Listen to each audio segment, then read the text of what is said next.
ẹ̀yin olólùfẹ́ wa nílé lóko lẹ́yìn odi a kí yín pé ẹ kú dédé wò ní gbogbo ibi tí wọ́n wà tẹ̀sí ń gbọ́ lórílẹ̀‐èdè àgbáyé. Ojú tó wọ́n wà kò ní fọ́, bẹ́ẹ̀ sì ni etí tó ń gbọ́ wà kò ní di láṣẹ Ọlọ́run Ọba. Lónìí sinimá èyí tí a fẹ́ gbé yẹ̀wò ó ní à pé àkọlé rẹ̀ ní ọba ètò apá kejì. Fáfàní gbogbo ẹ̀yin tẹ̀sí ń rí YouTube channel wa fún ìgbà àkọ́kọ́, ẹ jọ̀wọ́ ẹ subscribe, ẹ like, ẹ share, ẹ comment sórí YouTube channel wa.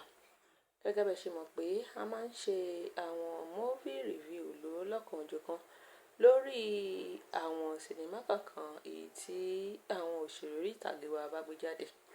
Pàápàá jùlọ àwọn tó bá ní apá kejì, apá kẹta tàbí apá kẹrin àti bẹ́ẹ̀ bẹ́ẹ̀ lọ. Ṣùgbọ́n lónìí èyí tí a máa gbé yẹ̀wò ó ní à pé àkọlé rẹ̀ ní ọba ètò apá kejì. Fáfàní gbogbo ẹ̀yin tí ò tí ì wò ẹ lè rí wò lórí Adecast TV, Adecast Premium TV, ibẹ̀ ni wọ́n ti ń ṣe rẹ̀ lọ́wọ́lọ́wọ́. Ọ̀pọ̀ àwọn òṣèré sì ló kópa nínú rẹ̀. Tí ẹ bá ti wò tán ẹ má gbàgbé láti comment, like, share, subscribe sórí YouTube channel wa. Àti pé òṣèré tí a nífẹ̀ẹ́ sí jùlọ nínú sinimá náà, kí lẹ ní rò pé ó máa ṣẹlẹ̀ lápá kejì?